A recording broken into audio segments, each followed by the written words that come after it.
So we've been thinking about following Jesus wholeheartedly. ನಾವು ಯಾವುದ್ರ ಬಗ್ಗೆ ಯೋಚನೆ ಮಾಡ್ತಾ ಇದ್ದೀವಿ? ಯೇಸು ಸ್ವಾಮಿಯನ್ನ ಪೂರ್ಣ ಹೃದಯದಿಂದ ಹಿಂಬಾಲಿಸುವ ವಿಷಯದಲ್ಲಿ. We saw how we have to follow him in his example of humility. ನಾವು ನೋಡಿದೆವು ಆತನ ಆ ದೀನತೆಯ ಒಂದು ಮಾದರಿಯನ್ನ ಹೇಗೆ ಹಿಂಬಾಲಿಸೋದು ಅಂತ. So that we can get grace from God. ಹಾಗೆ ನಾವು ಕೃಪೆಯನ್ನ ಹೊಂದಿಕೊಳ್ಳಬಹುದು. We also saw how we must follow him in overcoming temptation when we are tempted. ನಾವು ಶೋಧನೆಗೆ ಒಳಗಾದಾಗ ಆ ಶೋಧನೆಯನ್ನ ಹೇಗೆ ಜಯಿಸಬೇಕು ಅದನ್ನ ಕೂಡ ನಾವು ನೋಡ್ಕೊಂಡ್ವಿ. By receiving mercy for the forgiveness of our sins and grace to overcome sin. ನಾವು ನಮ್ಮ ಕ್ಷಮೆಗಾಗಿ ಕರುಣೆಯನ್ನ ಸ್ವೀಕರಿಸಿಕೊಳ್ಳೋದು, ಜಯಗಳಿಸಲಿಕ್ಕಾಗಿ ಕೃಪೆಯನ್ನ ಹೊಂದಿಕೊಳ್ಳೋ ಬಗ್ಗೆ ಕೂಡ ನೋಡಿದ್ವಿ. Now everything must begin and end in love to the Lord. ಕರ್ತನಿಗೆ ಎಲ್ಲ ವಿಷಯದಲ್ಲೂ ಪ್ರಾರಂಭ ಮತ್ತು ಕೊನೆ ಯಾವ ರೀತಿಯಲ್ಲಿ ಆಗ್ಬೇಕು ಅಂದ್ರೆ ಪ್ರೀತಿಯಲ್ಲಿ. See, somebody asked Jesus a question once in Matthew 22. ಮತ್ತಾಯ 22ರಲ್ಲಿ ಯಾರೋ ಒಬ್ರು ಒಂದು ಪ್ರಶ್ನೆಯನ್ನ ಕೇಳ್ತಾರೆ. It's a question that I can ask you. ಇದೊಂದು ಪ್ರಶ್ನೆ ನಾನು ನಿಮ್ಮನ್ನು ಕೇಳಬಹುದು ಹೀಗೆ. What is the most important commandment in the Bible? ದೇವರ ವಾಕ್ಯದಲ್ಲಿರುವಂತ ಬಹಳ ಮುಖ್ಯವಾದ ಆಜ್ಞೆ ಯಾವುದು?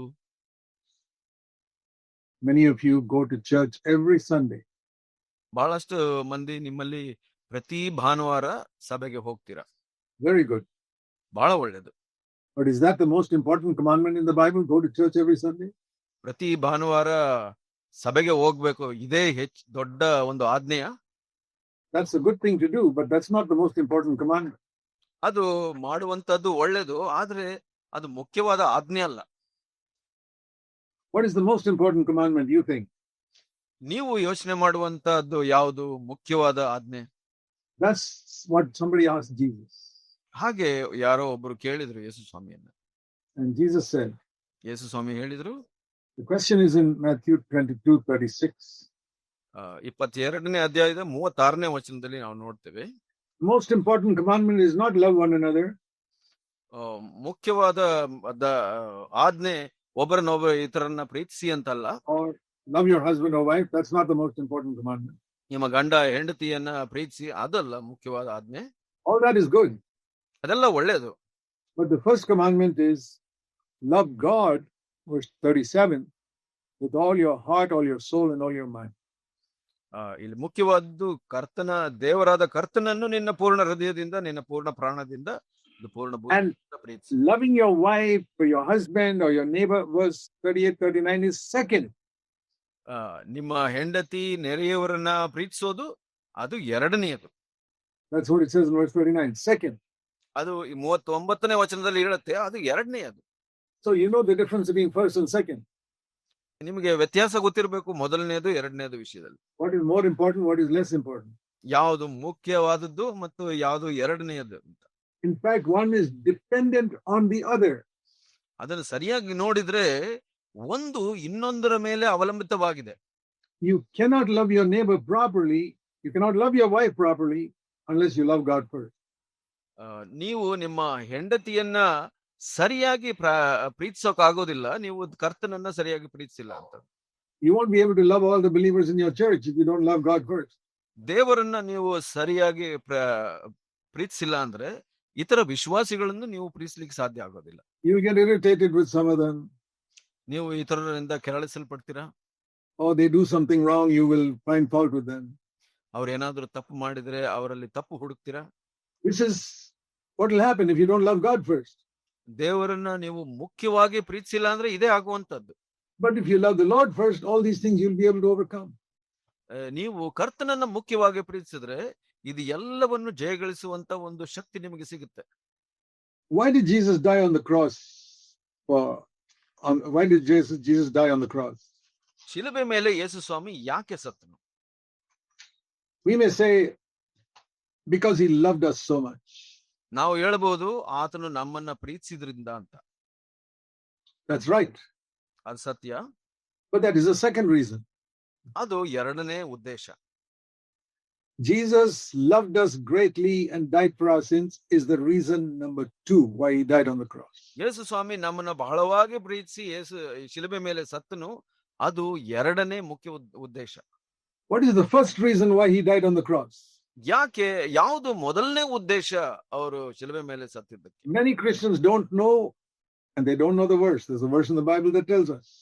ದೇವರ ವಾಕ್ಯ ಒಂದು ಹೇಳುತ್ತೆ, ಆದ್ರೆ ಹೆಚ್ಚಿನ ಅಂಶ ವಿಶ್ವಾಸಿಗಳಿಗೆ ಅದು ಗೊತ್ತಿಲ್ಲ. So you can learn that today. ಅದನ್ನ ಇವತ್ತು ನೀವು ಕಲ್ತ್ಕೊಳ್ಬಹುದು. The number one reason why Jesus died on the cross. ಮುಖ್ಯ ಮೊದಲನೇ ಉದ್ದೇಶ ಯೇಸು ಸ್ವಾಮಿ ಶಿಲುಬೆ ಮೇಲೆ ಸತ್ತಿದ್ದಕ್ಕೆ. It was not because he loved us. ಅದು ನಮ್ಮನ್ನ ಪ್ರೀತಿಸಿದ್ರಿಂದ ಅಲ್ಲ. That is the reason number 2. ಅದು ಎರಡನೇ ಉದ್ದೇಶ. You want to see the first reason? You turn to John 14. ಅದನ್ನ ತಿಳ್ಕೊಳ್ಬೇಕು ಅಂದ್ರೆ ಯೋಹನ 14ನೇ ಅಧ್ಯಾಯದಲ್ಲಿ ನಾವು ನೋಡೋಣ. John 14 verse 31. ಯೋಹನ 14:31ನೇ ವಚನ. Here it says that the world may know that I love the Father. I'm doing what the Father has commanded me. Get up, let us go from here. And he went to the cross. ಇಲ್ಲಿ ಹೇಳುತ್ತೆ, ಯೇಸು ಸ್ವಾಮಿ ಹೇಳಿದ್ರು, ನಾನು ತಂದೆಯನ್ನು ಪ್ರೀತಿಸುತ್ತೇನೆಂದು ಲೋಕಕ್ಕೆ ತಿಳಿದಿರಬೇಕೆಂದು ತಂದೆಯು ನನಗೆ ಕೊಟ್ಟ ಆಜ್ಞೆಯ ಮೇರೆಗೆ ಇದನ್ನು ಮಾಡುತ್ತೇನೆ. ಹೇಳಿರಿ, ಇಲ್ಲಿಂದ ಹೋಗೋಣ ಅಂತ ಶಿಲುಬೆಗೆ ಹೋದ್ರು. That is that night before he went to the cross. ಶಿಲುಬೆಗೆ ಹೋಗೋ ಹಿಂದಿನ ರಾತ್ರಿ ಇದು. Just after the Last Supper. ಕಡೆಯ ಭೋಜನದ ನಂತರ. He said, get up, let us go from here. ಎದ್ದು ಹೇಳಿರಿ, ಎದ್ದು ಇಲ್ಲಿಂದ ಹೋಗೋಣ ಅಂತ ಹೇಳಿದ್ರು. He went to Gethsemane and then to Calvary. ಅಲ್ಲಿಂದ ಗೆತ್ಸೆಮನೆಗೆ ಹೋಗಿ ಕಲ್ವಾರಿಗೆ ಹೋದ್ರು. But why did he do that? ಯಾಕೆ ಮಾಡಿದ್ರು ಅದನ್ನ? Because I love the Father. ಯಾಕೆ ಅಂದ್ರೆ ನಾನು ತಂದೆಯನ್ನ ಪ್ರೀತಿಸ್ತೀನಿ ಅದರಿಂದ. Have you ever thought of that Jesus died on the cross because he loved the Father? ನೀವು ಯಾವಾಗಲಾದ್ರೂ ಯೋಚನೆ ಮಾಡಿದಿರಾ ಯೇಸು ಸ್ವಾಮಿ ಶಿಲುಬೆ ಮೇಲೆ ಸತ್ತಿದ್ದು ತಂದೆಯನ್ನ ಪ್ರೀತಿಸಿದ್ರಿಂದ ಅಂತ? We think always he died for our sins. ನಾವು ಯಾವಾಗ್ಲೂ ನಮ್ಮ ಪಾಪಕ್ಕಾಗಿ ಯೇಸು ಸ್ವಾಮಿ ಸತ್ರು ಅಂತ ಅನ್ಕೊಂತೀವಿ. That is true. ಹೌದು, ಅದು ಸತ್ಯ. But what did we say is the greatest commandment? ನಾವು ಏನು ನೋಡಿದ್ವಿ, ಮುಖ್ಯವಾದ ಆಜ್ಞೆ ಯಾವುದು ಅಂತ? Not love one another. ನೀವು ಒಬ್ಬರನ್ನೊಬ್ಬರು ಪ್ರೀತಿಸಬೇಕು ಅಂತಲ್ಲ. Love God with all your heart. ದೇವರನ್ನ ನಿನ್ನ ಪೂರ್ಣ ಹೃದಯದಿಂದ ಪ್ರೀತಿಸು ಅಂತ. It's like the two arms of the cross. ಇದು ಒಂದು ಶಿಲುಬೆಯ ಎರಡು ಹಲಗೆಗಳಿದ್ದಂತೆ. Love God with all your heart and love one another. ದೇವರನ್ನ ನಿನ್ನ ಪೂರ್ಣ ಹೃದಯದಿಂದ ಪ್ರೀತಿಸು, ಮತ್ತೆ ಇತರರನ್ನ ನಿನ್ನಂತೆ ಪ್ರೀತಿಸು ಅಂತ. Now when people are making a cross on the ground to crucify somebody, ಒಂದು ಶಿಲುಬೆಯನ್ನ ಆ ಒಂದು ಹಲಗೆಯಲ್ಲಿ ಮಾಡುವಾಗ ಜನರು ಅದನ್ನ, if you are asked to make a cross, ನಿಮಗೆ ಯಾರಾದ್ರೂ ಆ ಒಂದು ಶಿಲುಬೆಯನ್ನ ತಯಾರು ಮಾಡ್ಲಿಕ್ಕೆ ಹೇಳಿದ್ರೆ, which of these two bars will you put first? ಆ ಎರಡರಲ್ಲಿ ಮೊದಲು ಯಾವ್ದನ್ನ ತಯಾರು ಮಾಡ್ತೀರಾ, ಯಾವ್ದು ಮೊದಲು ಇಡ್ತೀರಾ? You know, the vertical one is much longer than the horizontal one.